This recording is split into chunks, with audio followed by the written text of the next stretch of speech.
여러분 안녕하십니까? 점심 맛있게 드셨나요? 저는 매우 맛있게 먹었습니다. 저는 황주리라고 하고요. 일반 세션 15의 좌장을 맡았습니다. 이번 세션에서는 국내 해외 상장 전략을 살펴보도록 하겠습니다. 오늘 BIX 마지막 날인데요. 여러분 모두 함께 해주셔서 진심으로 감사 말씀을 드립니다. 바쁜 와중에도 소중한 시간 내주셔서 감사드리고 특히 휴가철인데도 와주셔서 감사합니다. 이번 세션에서는 상장 가이드라인에 대해서도 보도록 하겠습니다. 세계 주요 거래소라고 할 수 있는 홍콩 거래소, 나스닥 그리고 코스닥의 이야기를 들어보겠습니다. 아시다시피 바이오 스타트업들은 특히 한국 같은 경우에 굉장히 좀 어려움이 있습니다. 상장에서도 어려움을 겪고 있고 그래서 일부는 한국이 아닌 해외에서의 상장을 추진하는 경우들이 있는데요. 왜냐하면 IPO야말로 사실상 한국 바이오 스타트업 그리고 해외 스타트업 그리고 투자자들 입장에서 봤을 때는 중요한 엑시트 수단 중에 하나이기 때문입니다. 패널 토론은 오늘 따로 마련이 되어 있지 않지만 그러나 발표가 끝나고 나서 잠시 질문을 받는 시간도 갖도록 하겠습니다. 예, 다음 연사를 모시도록 하겠습니다. 로버트 맥코이님이시고요. 나스닥에서 오셨습니다. 현재 나스닥의 부사장이십니다. 예, 그리고 캐피탈 마켓 쪽 글로벌 헤드이시기도 합니다. 특히 신규 상장과 관련해서 남미 쪽에서 그리고 아시아 태평양 관련해서 총괄하고 계시고 또한 기업의 전체 라이프 사이클에 걸친 기업 관리에도 함께하고 계십니다. 오늘 이 자리에서는 바이오테크 기업에 있어서의 펀딩 또 나스닥의 중요한 역할에 대해서 말씀을 해주시겠고 현재 시장 상황 및 미래 전망에 대해서 말씀해 주시겠습니다. 밥 맥코이님. 예, 함께 해주셔서 감사를 드립니다. 이제 발표 시작해 주세요. 예, 감사합니다. 먼저 슬라이드를 잠시 띄우도록 하겠습니다. 이제 보이시나요? 예, 지금 사실 우리가 이 시점에서 시장의 현 상황에 대해서 이야기를 하고 나스닥에 대해서 좀 말씀을 드리고요. 특히 바이오테크 상장 기업의 어떤 홈으로서의 나스닥에 대해서 말씀을 드리겠습니다. 저희는 초기 기업들에 대해서도 상장을 많이 하고 있고요. 그래서 실제 인큐베이션을 하고 펀드레이징을 하는 데 있어서 거의 51년의 역사를 가지고 있습니다.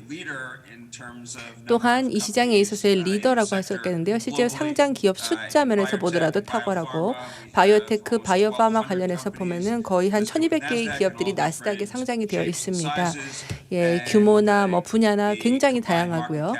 또한 전체 시총을 다 따져서 보면은 약 1조 달러 정도가 되고 있습니다. 예, 그러면 현재 바이오테크 시장의 현황이 어떤지 잠시 보도록 하겠습니다. 나스닥에서 우리가 근본적으로 믿고 있는 것은 바로 단순한 우리가 거래 플랫폼이 아니라 반드시 기업의 성장을 도와야 한다라는 것입니다. 라이프 사이클 전체에 걸쳐서 기업의 성장을 돕고자 합니다. 2005년에 그래서 다양한 서비스를 도입을 해서 기업들이 민간에서 상장이 되기까지 비상장에서 상장 기업으로 가는 데서 다양한 지원들을 해왔습니다. 사실 상장 기업이 되는 것이 쉽지가 않습니다. 그래서 현지 거래소에서 상장을 하든 혹은 홍콩 거래소에서 상장을 하든 혹은 전 세계 반대편에 와서 미국에서 상장을 하든지 간에 상장 자체가 쉽지는 않은데요. 저희가 근본적으로 믿는 것은 우리의 중요한 역할 중에 하나가 바로 기업들을 도와서 이러한 상장에 성공할 수 있도록 하는 것이고 또한 주주들이 시장을 잘 이해할 수 있도록 돕는 것이라고 생각을 합니다. 특별히 나스닥 같은 경우 그렇기 때문에 자문 사업을 굉장히 활발하게 하고 있고요. 컨설팅을 활발하게 하고 있습니다.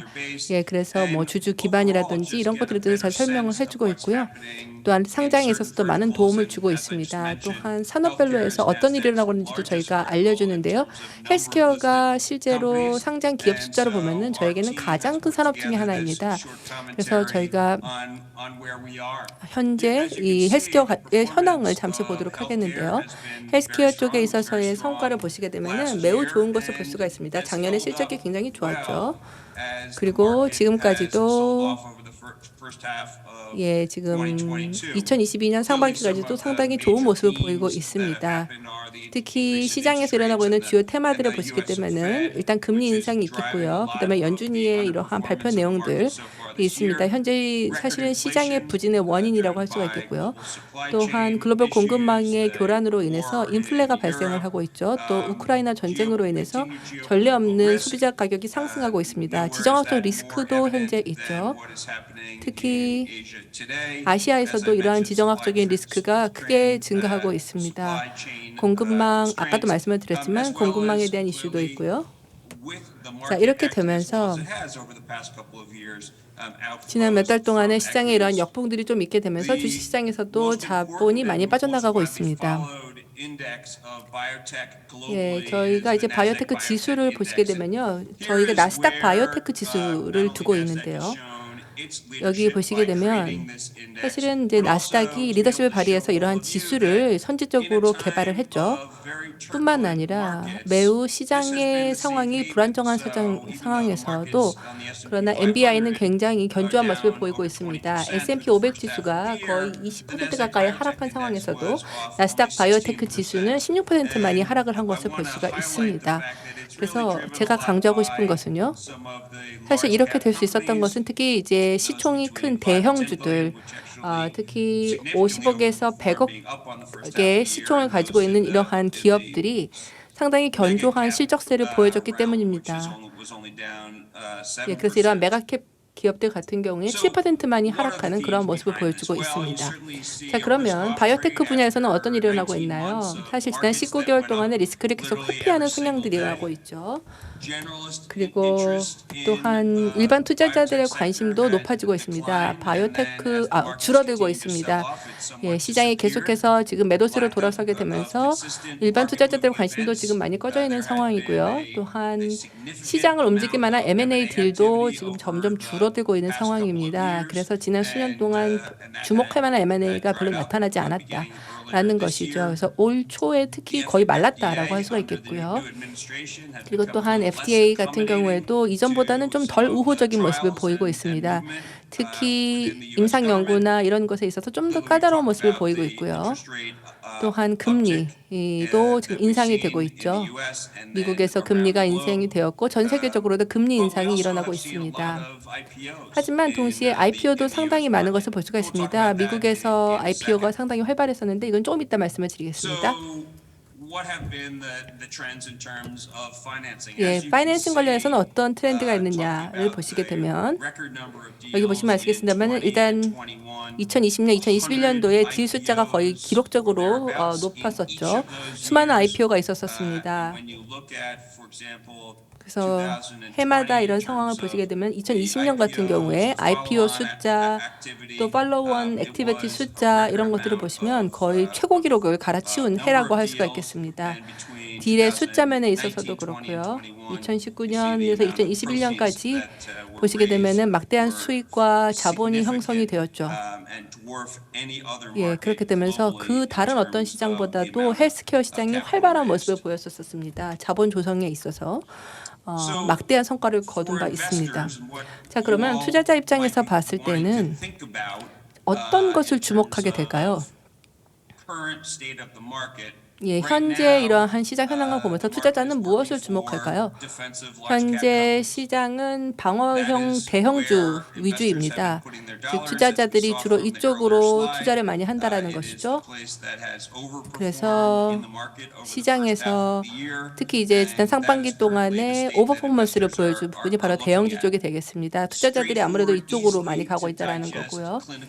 또한 임상 연구와 관련해서 좀 더 쉽고 간단한 것을 선호하는 경향이 있습니다. 복잡하지 않고 쉽게 투자자들이 이해할 수 있는 임상 연구들을 선호한다라는 것이죠. 임상 스토리요. 특히 이제 신규 치료제 분야나 혹은 신규 분야 같은 경우에 투자자들이 명확하게 쉽게 이해할 수 있는 그런 것들을 선호합니다. 그러니까 스토리를 그만큼 분명하게 투자자들에게 전달할 필요가 있고 왜 우리 회사에 투자해야 되는지를 좀 명확하고 쉽게 설명해 줄 필요가 있다는 겁니다. 또한 성장 주도에서 이제는 매출 중심으로 넘어가고 있습니다. 그러니까 매출이 실질적으로 나는 기업이나 아니면 확실한 아예 경로를 가지고 있어서 이익이 보장되는 회사들, 확실히 매출이 날 것으로 보이는 회사들, 또 임상 연구가 이제 확실히 마무리가 되어서 실제 실적과 수익으로 이어질 수 있는 기업들에 대해서 현재 투자자들이 관심을 가지고 있다라는 것이죠. 그래서 많은 기업들이 상장을 추진을 하죠. 그럴 때 그냥 자기 아이디어나 포부나 이런 것만 가지고 상장 추진을 하는 경우들이 있는데, 그래서 지난 수달 동안에는 괜찮았었습니다만은, 그러나 이제 이런 데 있어서도 지금 바람이 일어나고 변화가 일어나고 있고 현재 상황이 크게 바뀌고 있다는 겁니다. 미국과 글로벌 시장의 거시 상황도 바뀌고 있고 IPO 시장도 지금 큰 변화를 겪고 있다는 것이죠. 예, 그렇게 되면서 바이오테크 기업의 자본 조성에 있어서도 좀 더 쉽지 않게 되었습니다. 자, 그러면 투자자들이 지난 상반기 동안 무엇을 했는지를 보도록 하겠는데요. 예, 일단은 보시게 되면은 이전에는 엄청난 자본 유입이 있었습니다.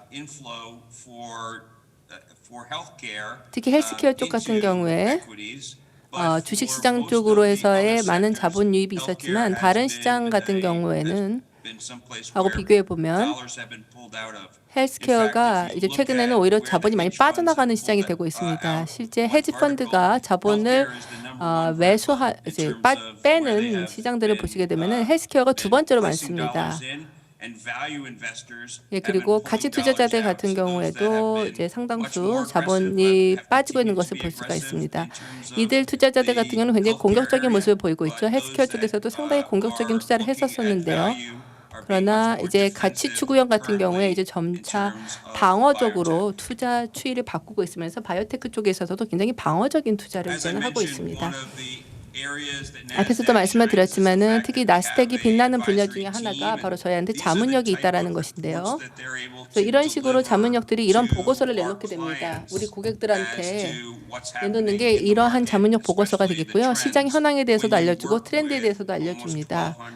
예, 그래서 거의 뭐 한 1,200개의 바이오테크, 바이오파마 상장 기업들이 있는 상황에서 이제 누가 매도를 하고 누가 매수를 하는지, 그리고 전반적인 플로우가 어떻게 되는지, 또 바이오테크 주식의 흐름이 어떻게 되는지, 이런 것들에 대한 이런 보고서를 내놓는 것이죠.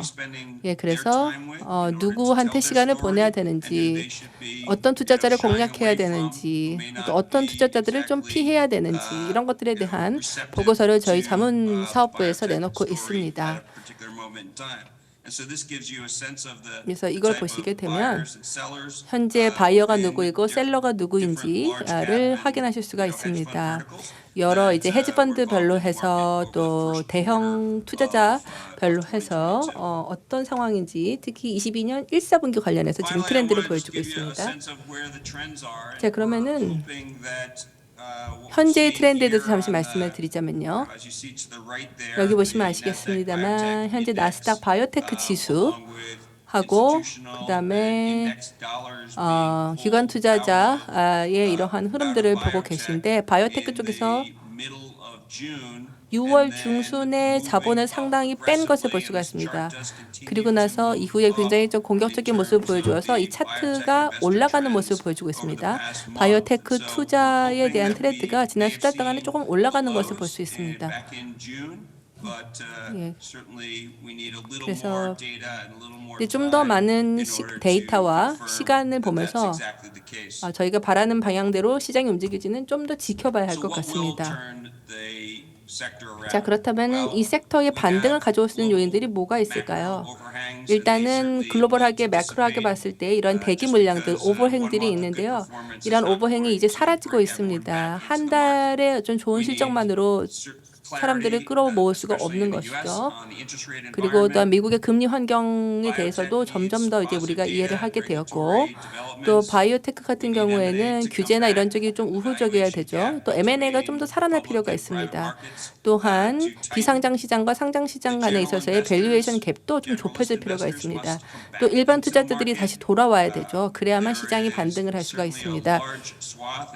예, 그래서 이전에는 이제 대규모로 해서 개인 투자자들이 바이오테크 쪽에 투자를 했었었죠. 미국에서도 그렇고 전 세계적으로도 바이오테크 투자가 화랑이었었는데요. 그러다 보니까 이제 미국 시장에 상장이 되어 있는 기업들도 전 세계에서 투자를 받을 수가 있었는데 지금 이 관심이 꺼진 상황에서 일반 투자자들이 좀 다시 돌아올 필요가 있습니다.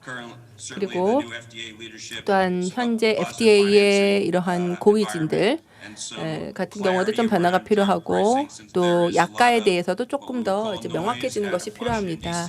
특히 워싱턴 같은 경우, 미국 같은 경우에 연방 정부에서 약가와 관련해서 지금 분쟁들이 있기 때문에 이런 것들이 좀 해소가 될 필요가 있습니다. 자, 그러면은 투자자들은 어느 쪽에 집중을 하느냐라고 할 때 아까 말씀을 드렸다시피 매출이 창출되고 매출이 성장하는 그러한 기업들을 주목을 하고 있고요. 강력한 재무 상황을 가지고 있어야 되고 보유 현금이 탄탄해야 됩니다. 그래서 실제로 일부 기업들 같은 경우에 보면은 보유 현금 대비해서도 더 낮은 시총 기준으로 해서 거래되는 경우들이 있는데요. 이런 것들이 점차 줄어들 것으로 보이고 점점 더 리퀴디티가 중요하고 또한 단기적인 촉진지 이제 뭐 단기적인 호재가 있는지 이런 것들도 지금 보고 있습니다. 예, 그다음에 여기는 보시게 되면은요. 작년 말 그리고 올해 초에 전임상 그리고 임상 연구와 관련해서 현황을 보여주고 있습니다. 미국 시장의 현황입니다. 그리고 저희가 1,200개의 이 기업들이 상장이 돼 있다고 했는데요. 그 중에서 가장 인기 있는 그룹이 어디 있냐를 보시게 되면요. 특히 이제 종양과가 거의 뭐 막대한 비중을 차지하고 있는 걸 볼 수가 있습니다. 그 뒤를 잇는 것이 신경계 그리고 감염 질환 등등입니다. 특히 이제 코로나로 인해서 감염병에 대한 중요성이 커지고 있죠. 또 이제 코로나뿐만 아니라 원숭이 두창 같은 이러한 새로운 감염병들이 계속 등장을 하게 되면서 이쪽도 각광을 받게 될 것으로 보입니다. 그래서 이 항암제를 제외하고는요, 나머지는 다 이 분포도가 상당히 좀 비슷한 것을 볼 수가 있습니다. 별 차이 없이 좀 비슷비슷하게 나타나는 것을 보실 수가 있습니다. 자, 그 다음에 치료제로 해서 구분해서 보면 어떻게 되느냐라고 할 때요. 이제 대다수의 투자가 소분자 약물 쪽으로 들어가 있는 것을 볼 수가 있습니다. 하지만 유전자 치료나 세포 치료제 그리고 단크롤 항체 같은 경우에도 상당한 자본을 모은 걸 볼 수가 있고요. 예, 그래서 투자자들이 굉장히 관심을 갖고 있는 분야가 이런 분야들입니다. 첸도 아까 얘기를 했습니다만 홍콩 직거래소에 대해서 설명을 해주셨는데요. 저도 간단하게 나스닥의 현황에 대해서 말씀을 드리겠습니다. 또한 지난 51년 동안 저희가 어떤 식으로 리더십을 발휘했는지 말씀을 드리겠는데요. 저희는 미국 7대 상장 기업들이 저희 나스닥에 상장이 되어 있습니다. 예, 그래서 보시게 되면 바이오테크 관련해서는 모든 대기업들이 다 저희 지수에 상장이 되어 있고요. 5천여 개의 글로벌 상장 기업이 있습니다. 그 중에서도 바이오테크 기업들이 굉장히 화려하죠. 그래서 미국뿐만 아니라 뭐 중국에 있는 기업, 예를 들어서 리안바이오라든지 자일랩이라든지 이런 회사들도 다 저희 나스닥에 상장이 되어 있습니다. 아시아의 많은 기업들도 저희 나스닥에 상장되어 있는 경우가 많습니다. 또한 저희는 약 8,500개의 비상장 바이오테크 기업들과 상장을 위해서 현재 대화 중에 있고요. 그중에서 265개 기업하고는 상당히 지금 심도 깊은 대화가 일어나고 있습니다. 또한 미국의 상장되어 있는 바이오파마 기업 중에서 99%가 나스닥에 상장이 되어 있는 것을 보실 수가 있고요. 뉴욕 익스체인지까지 다 합치게 되면은 사실 모든 기업들이 다 저희 쪽에 상장이 되어 있다고 할 수 있습니다. 또한 약 770억 달러에 달하는 자본을 지난 7년 동안 조성한 바 있습니다. 헬스케어 상장과 관련해서 이 정도의 자본을 조성을 하게 되었고요.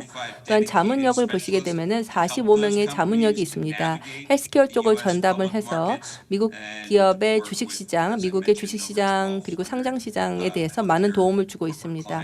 또 말씀을 드렸습니다만은 1,200 여 개의 헬스케어, 바이오테크 상장 기업들을 두고 있습니다. 나스닥에 편입을 하게 될 때에 바이오테크 기업으로서 어떠한 혜택을 볼 수 있느냐라고 할 때 일단은 지수 안에 편입이 될 수가 있겠죠. 이 지수가 갈수록 요즘에 중요해지고 있습니다. 그래서 바이오테크 기업으로서 이 지수에 편입될 수 있다는 것 자체가 큰 혜택이 될 수가 있는데요. 이거 자체가 사실은 큰 성공이라고 할 수가 있겠고, 특히 나스닥 바이오테크 지수 같은 경우에는 다른 시장 지수 대비해서 더 우수한 실적을 보여주고 있습니다. 또한 저희는 전반적으로 보더라도요, IPO에 있어서의 성과가 매우 좋습니다. 성공률이 매우 높죠. 그래서 실제 기업의 상장에 있어서 성공률이 좋고, 또한 이러한 상장 기업들을 바탕으로 해서 정말 세계를 바꾸고 세계의 변화를 가져올 만한 그런 많은 기업들을 상장시킨 바 있습니다.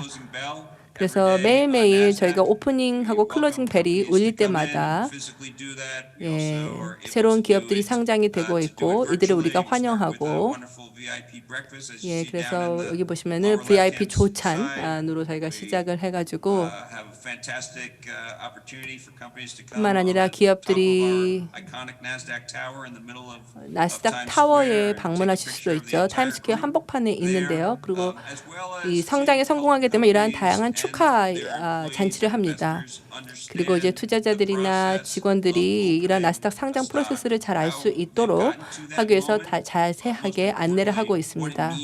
뿐만 아니라 나스닥 상장을 했을 때 이게 어떤 의미인지, 그리고 미국 자본시장에서는 어떤 식으로 거래가 이루어지는지에 대해서도 자세히 안내를 하고 있습니다. 이거는 제가 여러 차례 말씀을 드렸었는데요. 나스닥은 기업들을 돕기 위해서 다양한 서비스들을 제공을 하고 있고, 여기 지금 수치가 나와 있습니다. 얼마나 많은 기업들하고 우리가 협력하고 있는지, 나스닥 상장 기업뿐만 아니라 미국 자본시장의 다른 지수에 편입되어 있는 기업들 같은 경우에도 가치를 구현을 하기 위해서 다양한 자문 서비스를 제공해주고 있습니다. 이것으로 해서 발표를 마치도록 하겠습니다. 나스닥을 대표해서 다시 한번 이런 기회를 주셔서 감사하다는 말씀을 드립니다. 저희 시장을 소개할 수 있게 되어서 매우 기쁘고요. 또한 현재 글로벌 바이오테크 시장에 있어서 어떤 일이 일어나고 있는지 말씀드릴 수 있는 기회가 있어서 매우 기뻤습니다. 감사합니다. 사실 이러한 글로벌 트렌드는 나스닥뿐 아니라 앞으로도 상당히 좀 보수적으로 갈 것으로 보입니다. 시장이 16% 하락했다라고 얘기를 하고 있고, 또 일반 투자자들의 관심도 지금 많이 꺼져 있는 상황이다라고 하는데요. 그러면 궁금한 게 있습니다. 밥 아직 연결돼 있는 거죠? 지금 안 보이는데. 제가 궁금해서 물어보는데요. 나스닥은 최근 한국 바이오테크에 대해서 어느 정도 반갑게 보시는지, 또한 일반적으로 봤을 때 한국 바이오테크 기업의 가치가 어느 정도 된다고 보시는지요? 나스닥은 라이센스 아웃 딜, 그리고 임상 연구 이런 것들을 중요하게 보시는지요? 또 바이오테크 기업의 이 상장에 있어서 라이센스 아웃 성과나 이런 것들을 중요하게 보시나요? 이거는 사실 그렇게 우리한테는 중요하지 않습니다. 물론 회사마다 좀 다를 수는 있습니다. 미국 투자자들은 이걸 중요하게 생각할 수도 있죠.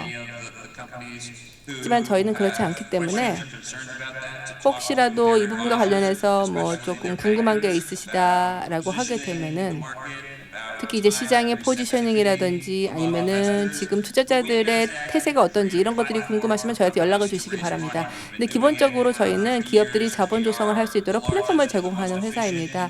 저희는 51년의 역사를 가지고 있고 시장에서 가장 효율적인 거래소입니다. 그렇기 때문에 전 세계 모든 기업들을 환영합니다. 저희는 위너와 루저를 저희가 선택하는 게 아니죠. 시장이 선택하죠. 저희가 하는 것은 기회를 주는 겁니다. 그래서 국내 기업들한테 또 해외 기업들한테 기회를 주는 것입니다. 자본을 조성하고 또한 이 땅에서 신의 일을 할 수 있도록 돕는 게 바로 우리의 일이라고 생각이 듭니다. 그래서 기업들한테 단순히 필요한 자본을 조성할 뿐만 아니라 가시성을 높여가지고 상장 기업으로서 더 많이 알려질 수 있도록 인지도를 높이기 위한 것도 우리의 역할이라고 하겠습니다. 이것이 우리의 신성한 미션이라고 생각이 들고요.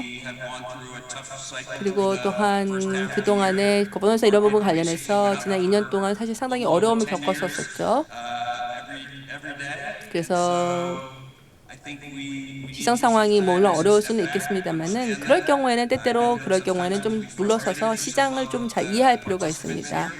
물론 지금 실망감이 많은 경우도 있을 겁니다. 지금 당장 상장이 안 돼서 실망하고 어려우신 분들도 계시겠습니다만은 그러나 앞으로도 계속해서 이 비상장 시장 내에서도 계속 자본을 조성하시고 펀드레이징을 할 수 있을 것 같고 그러다 보면은 나스닥에 상장할 수 있는 날도 올 거라고 생각합니다. 예, 밥 감사드립니다. 지금 미국은 새벽 3시 뭐 이쯤 된 거 알고 있는데요. 시간 내주셔서 정말 감사드리고 이제 주무시러 가시면 될 것 같습니다. 예, 감사합니다. 성공적인 그런 행사 되시기 바랍니다. 감사합니다. 예, 큰 박수 부탁드립니다. 밥 맥컬리 님이었습니다. 이제 정승원 파트너님을 다음 연설을 모실 때가 되었습니다. 3일 회계법인에서 계시고요. 미국 상장을 위한 로드맵을 주제로 발표를 해주시겠습니다. 정승원님께서는 19년 동안 3일 회계법인에서 재직하시면서 다양한 IPO 감사 및 IPO 자료 자문 서비스를 제공을 해왔습니다. 정승원 파트너님을 큰 박수로 환영 부탁드리겠습니다. 성공적인 미국 상장을 위한 로드맵 발표입니다. 네, 안녕하십니까. 방금 소개받은 3일 회계법인 정승원입니다. 간만에 이제 한국말이 들리시니까 좀 좋으신지 모르겠습니다. 네, 소개해 주신 것처럼 저는 3일 회계법인 글로벌 본부의 해외 상장팀에서 근무하고 있고요. 오늘 이 시간을 통해서 미국 시장에 상장하는 데 관심이 있으셨던 분들한테 조금이라도 정보를 공유드릴 수 있는 자리가 됐으면 좋겠고 또 바이오텍에서 다음 나스닥 상장사가 나오기를 기대하는 마음으로 세션 진행해 보도록 하겠습니다.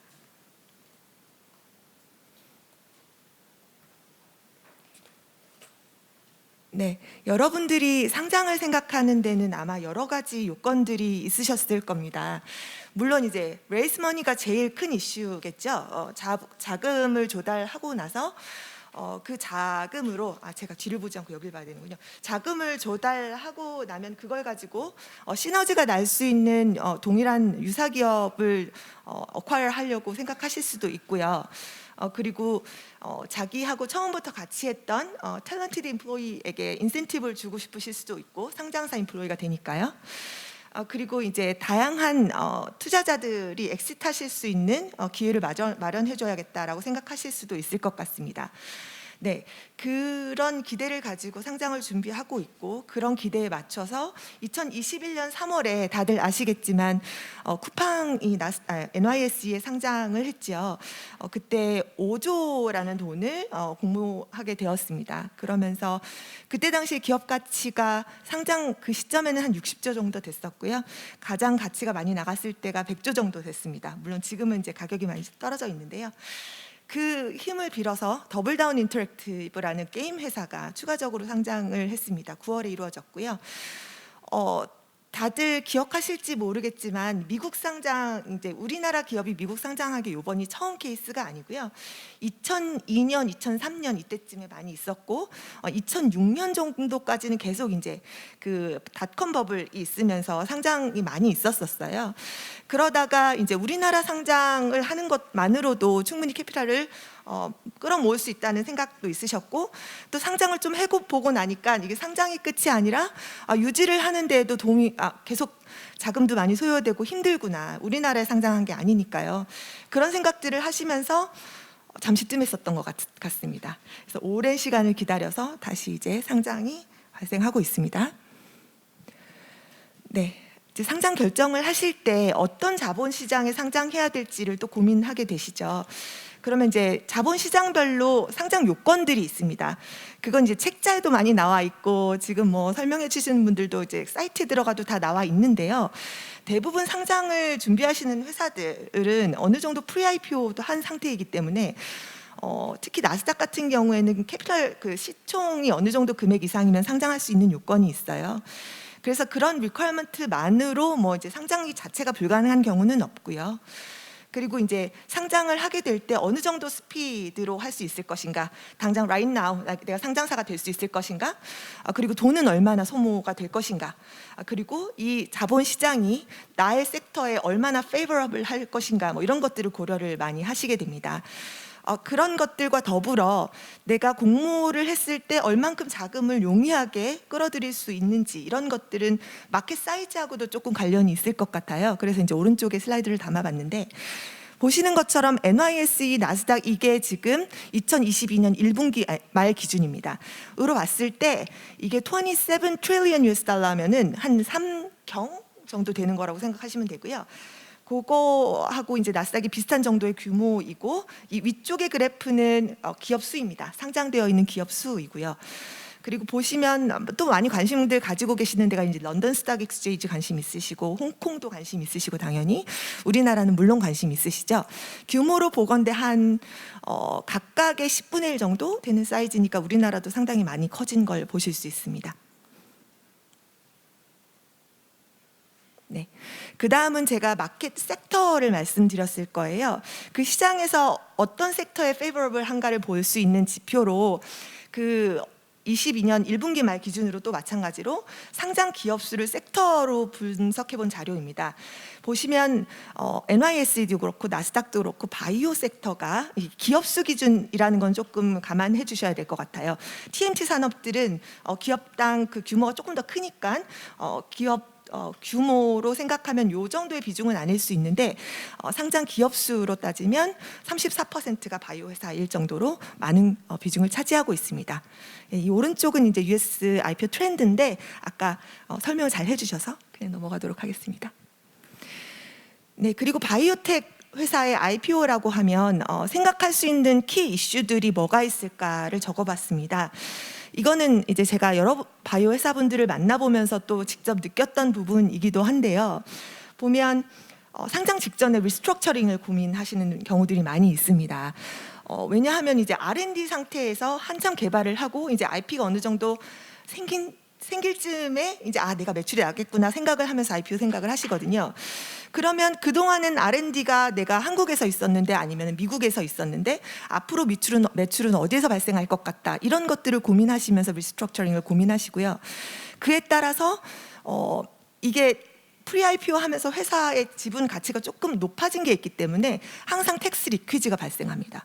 그래서 이게 어떻게 또 발목을 잡아가지고 상장이 조금 지연되는 경우들도 있으세요. 그 다음으로는 제가 좀 IP하고 데이터 프로텍션, 뭐 밸류에이션, 그리고 전임상 단계 뭐 이런 것들이 또 걱정이 되시죠. 그리고 상장하게 되면 투자 신고서에 이제 회사에 대한 설명을 우리나라에서 공시하는 것 이상으로 디테일하게 적게 되시는데요. 그게 이제 어떻게 보면 나의 정보인데 이렇게까지 공시해야 되나, 이런 고민들을 하시게도 됩니다.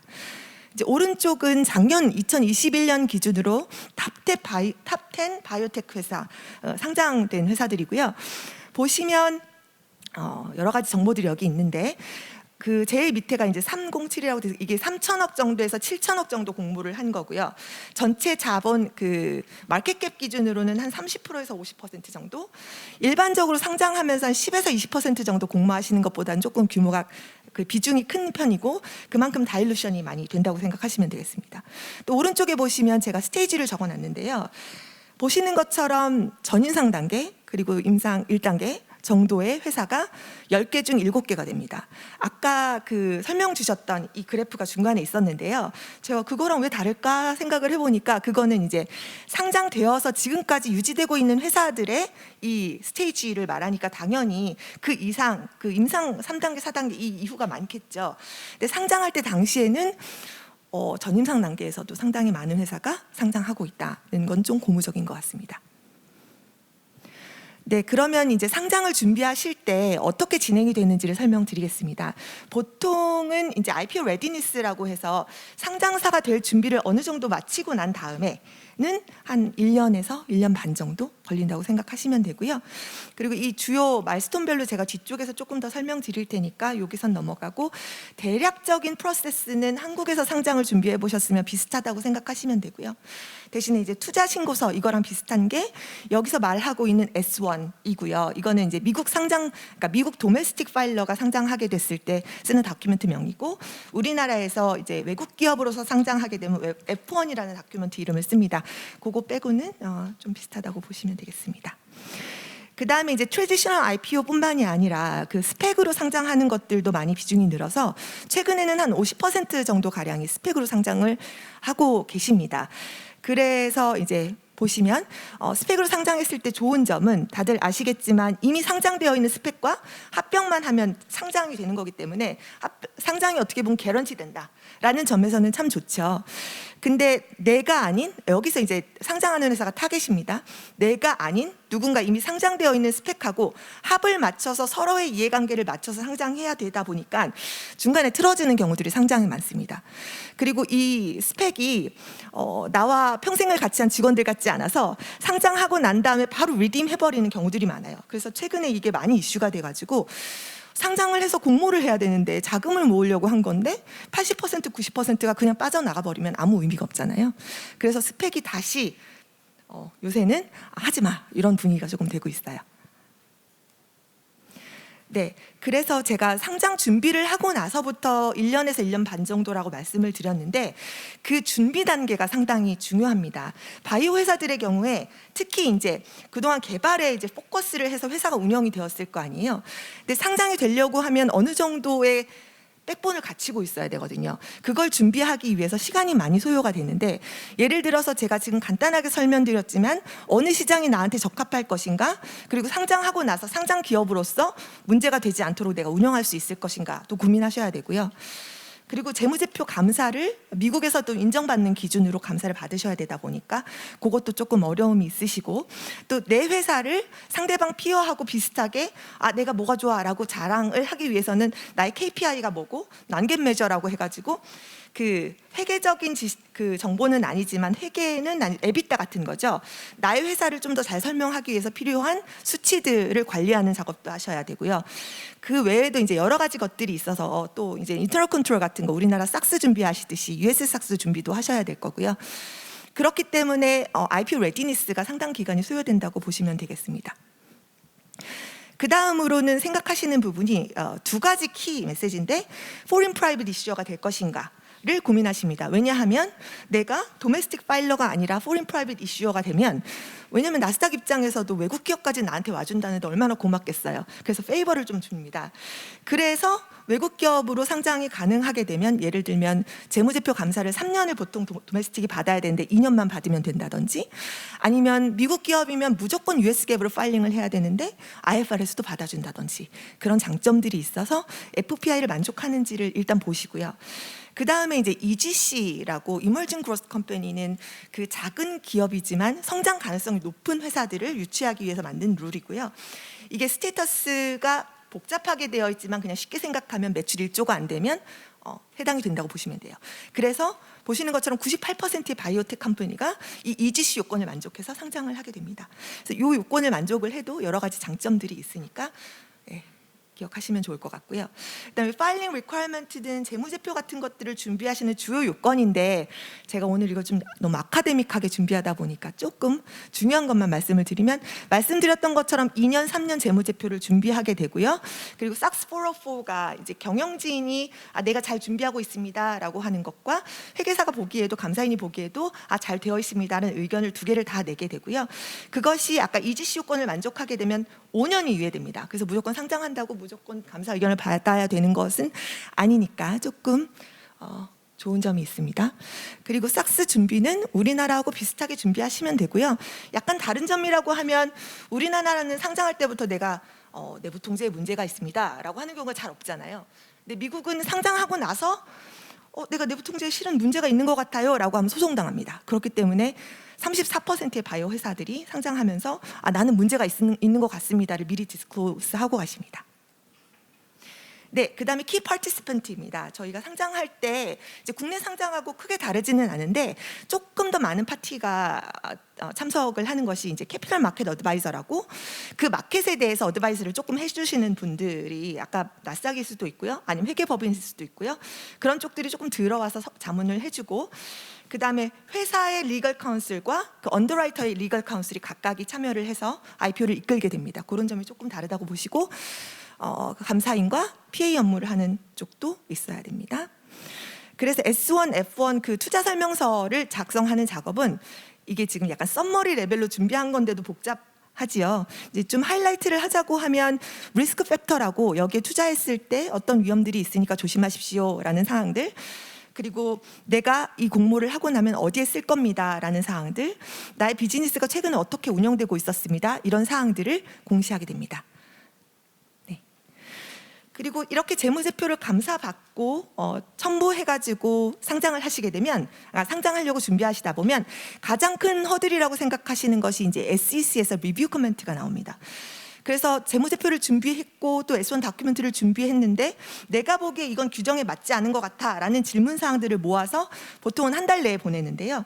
요거를 첫 단추를 제대로 잘 못 끼면 그냥 다시 뭐 상장이 의아무야 되는 경우들도 있고 그래요. 근데 예전에는 이 코멘트들이 나오는 것이 무조건 퍼블릭으로 공시가 됐었는데 요즘에는 상장 직전까지 디스클로스가 안 됩니다. 그래서 약간 편안한 감은 있죠. 이 주요 토픽들이고요. 나중에 한번 보시면 좋을 것 같아요. 그리고 가장 큰 이슈로 나오는 것이 이제 밸류에이션 부분인데요. 프리오 IPO를 받으시면서 어떻게 보면 내가 이 회사 마음에 들어라고 하면서 그냥 10원, 100원 주고 샀을 수도 있잖아요. 근데 이제 상장을 하다 보면 이 회사의 가치가 이렇게 리니어하게 잘 올랐는지 하는 것들이 재무제표에 영향을 미칠 수가 있습니다. 예를 들어서 이제 스탁 옵션 같은 것들이 있으면 발행할 때 당시 5원이라고 했는데 지금 보니까 10원이 맞네? 그러면 너 재무제표가 잘못된 거 아니야? 이런 코멘트들도 나올 수 있고요. 상장의 단계가 넘어가면서 이 가중치를 둬가지고 평가하는 PWERM 메서드로 많이 하기 때문에 그런 측면에서 평가를 자주 하고, 그래서 이제 평균적으로 적어도 분기에 한 번의 평가를 받는 경우들이 많다는 통계가 나와 있습니다. 그리고 이제 좀 관심이 많으실 것 같은 부분이 이제 상장 비용입니다. 이게 딱 안 와닿으시겠지만 가장 크게는 언더라이터가 가져가는 포션이 제일 크고요. 근데 그거는 공모를 얼마나 하느냐에 따라서 퍼센티지가 정해지기 때문에 보통은 뭐 5에서 7%라고 하는데 뭐 쿠팡처럼 이렇게 사이즈가 막 5조를 하는데 5에서 7%는 말이 안 되고요. 그런 경우에 좀 다운이 되고, 그게 아닌 경우에는 뭐 특히 이제 바이오 회사 같은 경우에 공모 자금이 크지 않으면 7%까지 가는 것들도 일반적일 수 있습니다. 그래서 이제 평균적으로 들어가는 비용이 여기 있고요. 참고하시면 되겠습니다. 네, 그리고 상장한 이후에도 들어가는 비용들이 있으니까 이것도 나중에 한번 봐주세요. 대부분은 이제 설명을 드린 것 같고요. 네, 이건 저하고 업무를 같이 많이 하는 다니엘 퍼티그입니다. 저희가 미국 상장을 하려고 하면 저희 자체적으로는 저희만으로는 할 수 없고요. 미국 PwC하고 같이 업무를 진행하면서 회사가 마지막 순간에 레이트 서프라이즈가 없도록 노력 많이 하고 있습니다. 그래서 오늘 설명을 급하게 많이 드렸지만 또 궁금한 점 있으면 말씀 주시면 우리는 our conversation을 continue 할 수 있으니까 연락 주십시오. 감사합니다. 네. 질문 굉장히 많이 하고 싶지만 저한테 20초밖에 없어서 아카데믹하게 말씀해 주셔서 저는 좀 짓궂은 질문을 해볼게요. 좀 일반적인 질문인데요. 작년 3월 쿠팡이 한국 기업으로는 처음 나스닥 상장을 했는데 혹시 오늘로부터 1년 안으로 한국 바이오 기업이 나스닥에 상장할 수 있는 기회가 있다고 회계사님께서 보시는지 좀 솔직한 의견을 여쭤봐도 될지요? 네, 짓궂으신 거 맞고요. 저도 그것이 알고 싶고 오늘 이 자리를 열심히 준비한 것은 그런 회사가 꼭 있기를 바라는 마음에서 준비를 했습니다. 근데 제가 있을 수 있는 가능성이 있다고 생각하는 데는 이제 몇 가지 이유가 있어요. 첫 번째로는 아까 보셨던 것처럼 섹터가 그 시장에서 얼마나 잘 이제 페이버러블한지가 중요한데 나스닥의 절반이 지금 바이오로 상장이 이루어지고 있을 정도로 상장 케이스가 많고요. 그리고 이게 투자 설명서를 이만큼 만들어가지고 제출해야 되는데 내가 한국에 있는 나의 기업이 얼마나 미국 사람들이 알겠어? 라고 생각하실 수 있잖아요. 근데 워낙에 비슷한 회사들이 상장된 케이스가 많기 때문에 나는 너가 알고 있는 미국이 어디야? 라고 하면서 프로모션을 하시기도 조금 쉽고요. 따라가실 수 있는 참고서들도 많습니다. 그래서 얼마든지 가능성이 있다고 생각이 되고요. 그 다음으로는 이제 바이오 기업 회사들을 만나보게 되면 CEO 분들이나 아니면 C-레벨 분들이 미국에서 공부를 하셨거나 아니면은 이제 투자 설명 같은 거를 하시면서 이미 IR 정보적인 측면에서는 미국 상장을 하실 수 있는 준비가 충분히 되어 있는 경우들이 많이 있었습니다. 그런 측면에서는 준비를 하시기가 조금 쉬울 것 같아요. 그리고 아까 살짝 말씀드렸지만 저는 전임상 단계 그리고 임상 1기 이 정도의 회사들이 상장을 많이 하는 부분들도 고무적이라고 생각합니다. 물론 그걸 너무 긍정적으로만 바라볼 수 없는 면은 있어요. 그렇지만 저희가 임상을 시작하면서 바이오 기업들이 대부분 자금력이 필요하잖아요. 그런 생태계를 고려할 때 이렇게 상장을 허용하는 것은 조금 나스닥으로 갈 수 있는 그리고 가고 싶은 계기를 만들 수 있는 항목이 아닌가 이렇게 생각해 보고 있습니다. 네, 어떻게 보면 우문이었는데 현답해 주셔서 감사합니다. Please give Ms. Jung a round of applause for her presentation and a 큰 박수 wonderful feedback. 부탁드립니다. Thank you 훌륭한 again. 답변도 감사드립니다.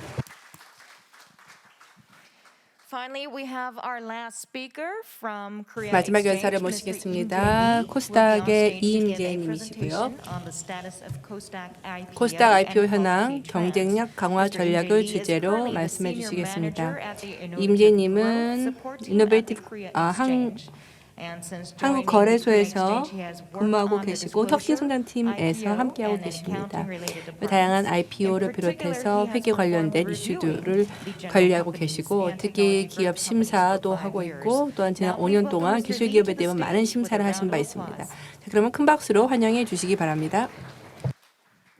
안녕하십니까. 저는 한국거래소 코스닥 시작본부에서 근무하고 있는 이임재 차장이라고 합니다. 앞에서 설명해 주신 바대로 저는 이제 일반 기업이랑 기술 특례 기업 심사를 5년 동안 했었고요. 올해부터는 그간의 경험을 바탕으로 상장을 준비하는 기업들을 컨설팅 지원 업무를 하고 있습니다. 앞으로 상장을 준비하시면서 궁금하신 거나 어려운 점 있으면 연락 주시면 좋을 것 같습니다.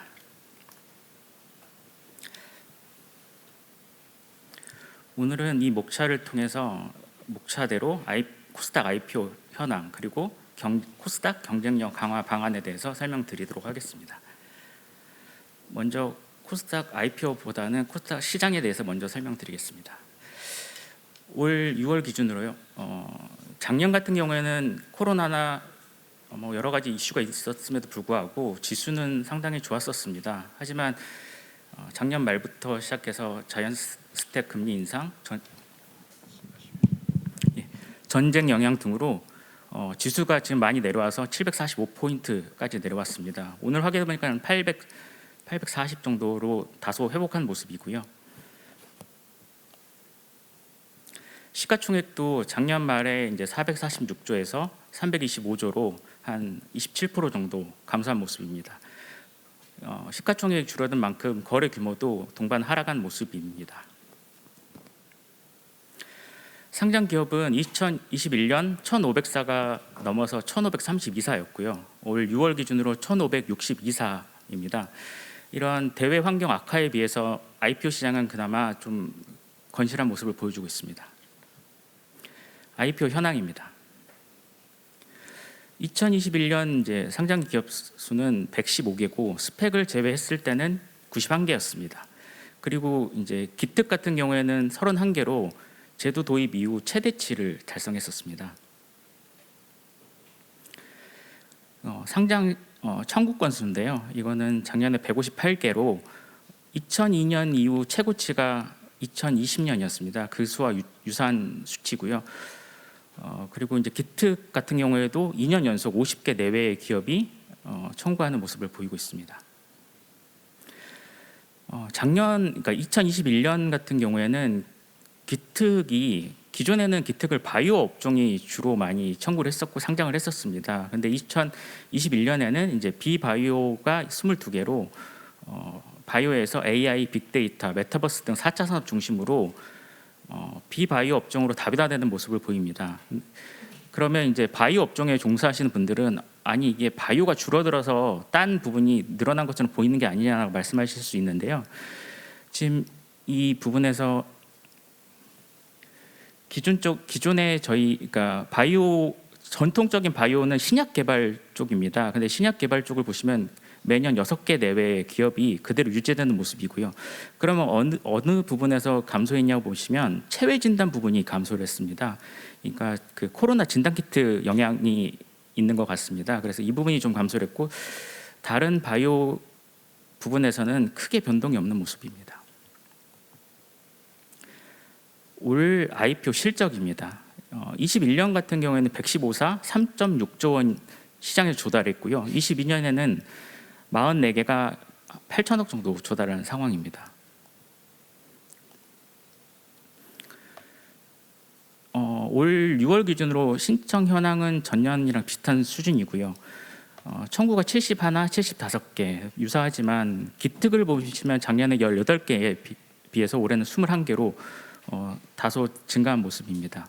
그리고 이제 상장이 44개가 됐다고 했는데 지금 예비 심사가 통과됐고 이제 청약 공모만 하고 상장이 준비 중인 기업이 30개고 여기에 이제 성일 하이텍, 누닉 같은 기업은 이미 상장이 됐습니다. 6월 기준이라서 그 부분을 보시면 될 것 같고요.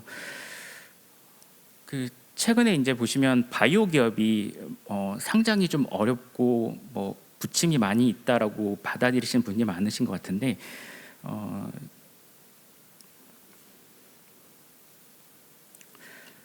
작년에 바이오 기업이 9개가 상장이 됐습니다.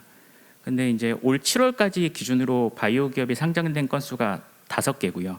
그다음에 아까 말씀드린 예비 심사가 통과돼서 공모를 진행 예정인 기업이 2개가 있습니다. 벌써 7개가 지금 상장이 확정이 된 상황인 거죠. 그러니까 현재 7월 기준에 7개이기 때문에 작년은 무난히 넘지 않을까라고 생각하고 있습니다. 그럼에도 불구하고 이제 업계에서 받아들이는 체감 온도가 다른 거는 대형 몇 개의 이슈가 집중된 기업들이 언론에 자주 오르내리면서 그 부분이 좀 크게 부각된 게 아닌가 싶습니다. 코스닥 정책 방향입니다. 2017년에는 상장 공모 제도를 개편을 했고요. 2018년부터 21년까지는 이제 코스닥 시장 활성화 방안을 시행하고 있습니다. 기특 제도는 2005년에 이제 도입했고요. 2011년에는 기존에는 이제 기특은 바이오만의 제도였는데 이 기특을 신성장 동력 17개 업종으로 확대를 했습니다. 14년에는 전 업종으로 확대를 했고요. 16년에는 성장성 추천하고 그 테슬라 모델이 생겼고요. 19년에는 이 기특이 외국 기업에까지 확대됐습니다. 기특은 이제 코스닥 고유의 이제 혁신기업 상장 제도로 해외에도 사례가 거의 없는 것으로 알고 있습니다. 뭐 유사 사례는 홍콩 거래소에도 있겠지만 코스닥 기특하고 달리 전문 평가 기관을 통한 기술 평가 절차는 없습니다. 저희가 이제 제도 개선을 했는데요. 19년에는 이제 업종별 상장 심사 체계를 도입을 해서 4차 산업 바이오 업종 특성에 부합하는 심사 기준을 적용하고 있고요. 19년에는 이제 소부장 기업 육성을 위해서 기술 평가를 단수로 진행을 하고 있고요.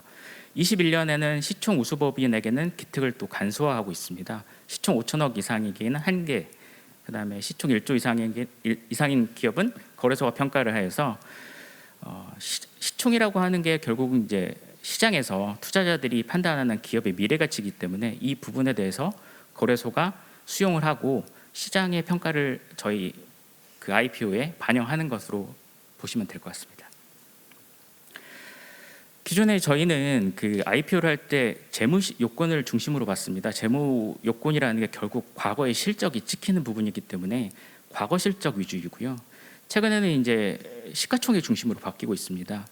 그 기업의 성장 가능성 부분이 많이 반영되는 미래 성장성을 반영한다고 보시면 될 것 같습니다. 그래서 이제 저희 코스닥은 이제 경쟁력을 강화하기 위해서 크게 3가지 방안을 시행하려고 하고 있습니다. 첫 번째는 글로벌 세그먼트입니다.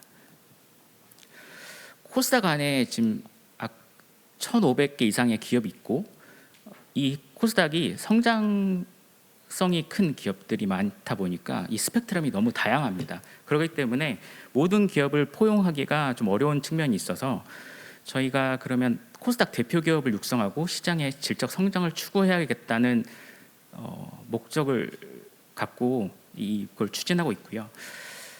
그래서 이제 코스닥 시장 대표 기업들이 편입할 수 있는 코스닥 글로벌 세그먼트를 신설할 예정입니다.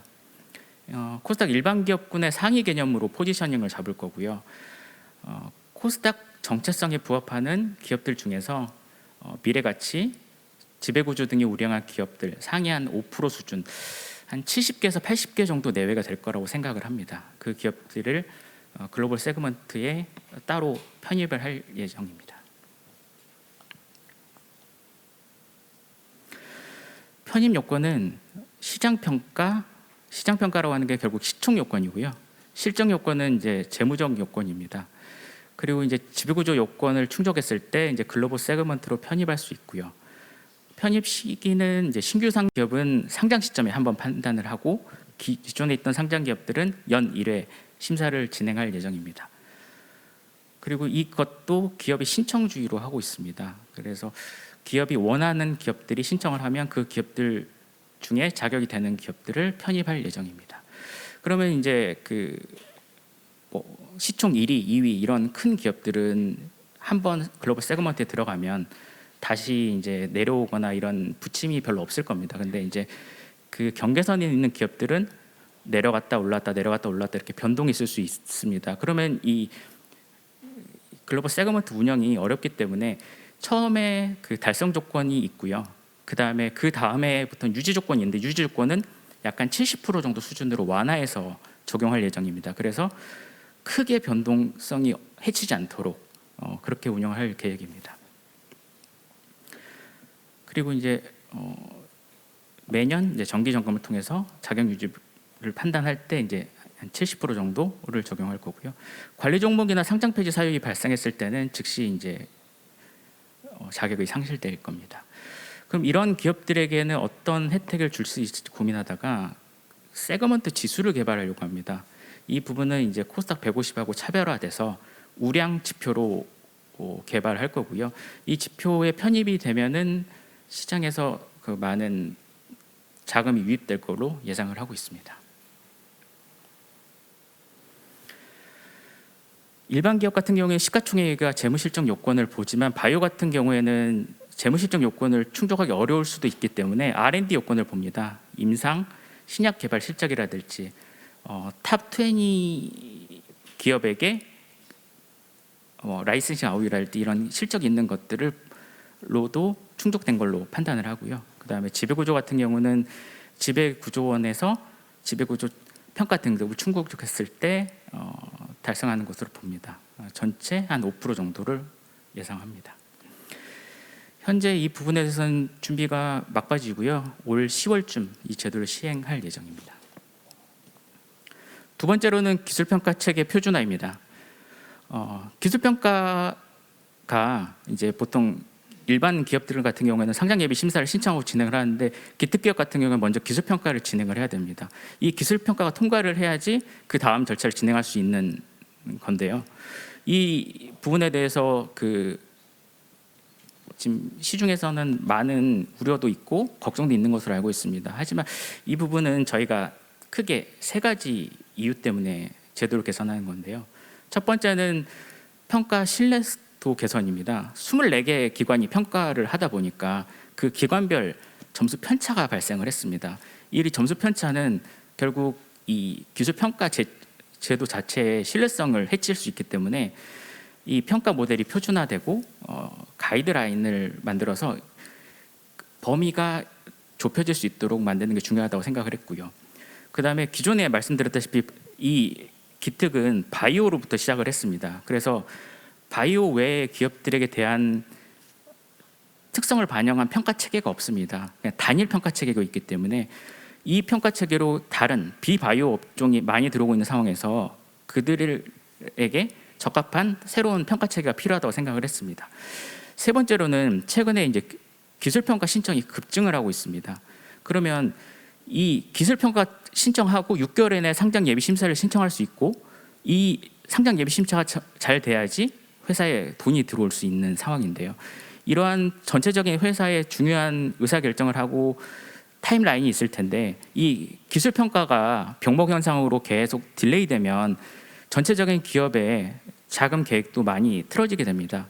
그래서 이러한 평가 기관을 확충해야지 이 부분을 풀 수 있는데요. 평가 기관을 확충을 할 때 평가 모델을 표준화하고 가이드라인을 제시하고 이런 식으로 평가를 하도록 해야지 그들이 좀 더 참여가 쉽지 않을까라고 생각했던 이 세 가지 이유로서 기술평가 체제 표준화를 도입을 하고 있는 거고요. 첫 번째로는 그 평가 항목 및 지표의 표준화입니다. 처음에 저희가 이 기특 제도 같은 경우에는 저희 거래소가 외부 평가 기관에 의뢰를 해서 외부의 의견을 듣는 거기 때문에 그들의 자율성과 그들의 판단을 좀 더 많은 그 자율성을 주기 위해서 개념 위주로 넓게 잡았습니다. 그러다 보니까 점수 편차가 벌어지는 문제가 생겼고요. 그래서 이번에는 평가 지표를 정성적으로 개발을 하고 필수 항목 같은 경우에는 모든 기관에서 공히 평가를 할 수 있도록 하고 선택 항목은 평가 기관별로 차등을 할 수 있도록 했습니다. 그리고 두 번째는 업종 구분을 해서 평가 지표를 개발하는 거예요. 세 번째는 그 평가 지표에 대한 해설, 이러한 가이드라인을 안내해서 평가 기관별 점수 편차가 크게 벌어지지 않도록 하려고 합니다. 그리고 프로세스 개선은 이제 평가를 진행하면서 거기에 따른 애로사항이 있는 부분에 대해서 개선하기 위한 준비를 하고 있습니다. 현재 그 8월쯤에 이 평가 모델이 도출될 거라고 보고 있고요. 그게 나오면 다양한 평가 기관에게 이제 파일럿 테스트를 해서 점수 편차가 줄어들 수 있도록 하고 그게 어느 정도 달성이 되면 빠르면 연말, 늦으면 내년 초쯤 새로운 평가 체계 표준화 모델을 적용할 예정입니다. 세 번째로는 성장 사다리 구축입니다. 상장을 준비하시다 보면은 이게 그 많은 IPO 직전까지 되게 많은 기간이 걸리는데 혼자 기업들만 준비를 하다 보면 어려움이 있기 때문에 프리코스닥 그 코넥스 시장을 저희가 만들었습니다. 하지만 이제 시장 규모 거래 자금 조달 부분은 크게 증가를 했지만 아직도 신규 상장 기업이 적고 시장 유동성이 적습니다. 그래서 이런 부분을 개선하기 위해서 활성화 방안을 마련을 했습니다. 그래서 신규 상장을 확대하기 위해서 여러 가지 부담을 완화하고 있고요. 그다음에 투자자 불편을 해소하기 위해서 기존 기본 예탁금이나 소액 투자 전용 계좌도 폐지를 했습니다. 그리고 기업이 크게 성장할 수 있도록 컨설팅을 제공을 하고 있습니다. 그 컨설팅 부분에서 말씀드리면 첫 번째로 세 가지 컨설팅을 지원하는데 내부회계 관리제도, 공시체계 구축 컨설팅, 그리고 코스닥의 상장을 준비할 때 그 부분에 대해서 도움을 주기 위해서 이전 상장 지원 컨설팅 세 가지 컨설팅을 하고 있고요. 코넥스 기업 같은 경우에는 기특이 단수로 완화되어 있습니다. 네, 오늘 준비한 건 여기까지입니다. 감사합니다. Thank you for the precise introduction to 예, 정확한 그리고 상세한 현재 IPO 정책 트렌드에 대해서 말씀해 주셔서 감사를 드립니다. 기술 특례 상장 외에 일하는 제도 때문에 다른 해외 거래소에도 굉장히 혁신적인 거래소라는 이미지를 준 것 같은데요. 이 중에서도 또 제가 알기로는 성장성 특례 상장이라는 별도 전문 평가 기관의 평가 요건이 필요치 않아서 바이오 기업들이 해당 루트를 고려해 볼 수 있을 것 같은데 그게 가능한지, 그리고 좀 시간이 없어서 같이 묻자면 또 오늘 US IPO에 대해 설명해 주신 정승원 파트너님께서는 나스닥은 지금 스펙이라는 제도가 트렌디하지 않다고 설명을 하셨는데 또 듣기에는 코스닥은 또 스펙 상장 활성화 방안 등에 대해서 또 고려를 하고 있다 그래서 그 두 가지 답해 주실 수 있으실까요? 그 성장성 특례 같은 경우에는 성장성 있는 기업을 대해서 IB가 추천을 하면 기특 기업은 전문 평가 기관 두 곳에서 싱글 A, 트리플 B 이상을 받아야 됩니다. 근데 성장성 추천 같은 경우는 이런 전문 평가 없이 바로 상장 예비 심사를 청구할 수 있는 기업입니다. 그러면 이게 그 전문 평가도 안 받아도 되고 좀 편하실 수 있을 것 같은데요. 그럼 이름에 있다시피 이게 성장성을 보여야 됩니다. 근데 이제 성장성을 증명할 수 있으면 이 트랙을 사용하셔도 좋고요. 그렇지만 바이오 기업들 같은 경우에는 단기간에 성장을 하기보다는 장기간은 시간이 소요할 수밖에 없습니다. 임상도 진행을 해야 되고, 그다음에 여러 가지 제품화를 하려면은 또 식약처와의 문제도 있고 여러 가지 문제가 있기 때문에 장기간 시간이 소요될 수 없는 밖에 없는 거라서 이 성장성을 입증할 수 있으시면 이 트랙을 사용할 수 있으면 좋겠고요. 그 성장성을 입증하는 것보다는 다른 방법을 사용하신다면 앞에서 말씀드렸다시피 그 코넥스 기업 같은 경우에는 그 싱글 A, 트리플 B 이 기특 두 개에서 단수 평가로 싱글 A 하나만 받으면 됩니다. 그러면 이제 좀 더 어려워진 것 같은 느낌이 있으실 수 있을 것 같은데요. 두 개의 평가 기관으로부터 평가를 받고요. 그 두 곳 중에서 한 곳에서만 싱글 A가 나오면 통과가 되는 방식입니다. 그렇기 때문에 좀 더 완화된 모습을 볼 수 있고요. 그리고 이제 스펙 같은 경우에는 스펙은 최근에 보면은 이제 바이오 기업이랄지 비바이오 기업 때 공이 약간 그 공모 자금이 약간 쏠림 현상, 어디는 되게 많이 들어오고 어디는 좀 안 들어오고 이렇게 되기 때문에 이 공모 금액에 대한 예측 가능성이 조금 떨어지는 상황을 볼 수 있을 것 같습니다. 이런 시장 상황이 있을 때 스펙은 공모 금액이 정해져 있지 않습니까? 그렇기 때문에 기업을 운영하는 측면에서는 확정된 공모 금액을 우선 정하고 승인만 된다면 확보할 수 있다는 측면에서는 좋은 것 같고요. 이 스펙을 저희가 이제 활성화하기 위해서 작년에 이제 만든 방안 중에 하나가 기존에는 스펙이 남고 피합병 법인이 소멸하는 방식의 스펙 합병만 있었는데요. 작년부터는 이제 스펙이 소멸하는 방식의 스펙 합병이 가능하도록 만들었습니다. 기존에 이제 피합병 법인이 소멸하다 보니까 법인격이 소멸하고 새로운 법인격이 생겨서 매출처, 매입처, 관공서 등에 모두 새롭게 등록, 변경하는 절차가 많이 어려움이 있었다고 해서 이렇게 피합병 법인이 스펙이 소멸하는 방식으로 된다면 이런 법인격이 소멸되지 않기 때문에 기업의 영속성이 유지될 수 있습니다. 그리고 이제 그다음에 이 스펙 소멸 방식도 이제 세제 혜택이 받을 수 있도록 그 협의가 돼서 그 부분도 반영이 돼 있습니다. 감사합니다. 감사합니다. Thank you, and please give another round. 네, of 감사합니다. applause 다시 to 한번 이임재. 이임재님께 박수 부탁드립니다. Thank you to all four speakers 다시 and all 한번 the 네 분의 audience here 모든 today. 연사분들께 We hope 감사의 that this 말씀드리고 session was 청중분들께도 fruitful for 감사의 all the 말씀드립니다. biostartups and ventures 예, 이 자리에 seeking to grow 모이신 uprightly 바이오 in the near 스타트업 future. 분들 Of 또 course, 상장을 IPO can be 준비하시는 the 모든 only 분들께 exit 유익하셨기를 route for 바랍니다. companies and investors be. IPO가 사실 I think we 유일한 all know 엑시트 that 출구는 it is certainly a 아닙니다. major strategy. 하지만 매우 중요한 전략 Thank 중에 you again for 하나이죠. joining us at the 다시 domestic and 한번 이런 overseas 점에서 listing 국내 strategy 해외 section at 상장 BIS. 전략에 We will now 참가해 주신 proceed with 모든 the 분들께 next 감사의 session 말씀을 드리고 immediately 곧 after 다음 changing 세션으로 the 넘어가도록 stage 하겠습니다. setting. Please stay with us for our next 무대가 business 준비되는 session 대로 by Clarivate, 클라리베이트 which will be 후원 presenting 세션을 on the 진행하겠습니다. utility of bioinformatics, trends, 바이오 and forecast of 인포메틱스의 global biopharma 트렌드와 markets. 또 Thank you, everyone. 해외 시장 전망에 대해서 말씀해 주시겠습니다.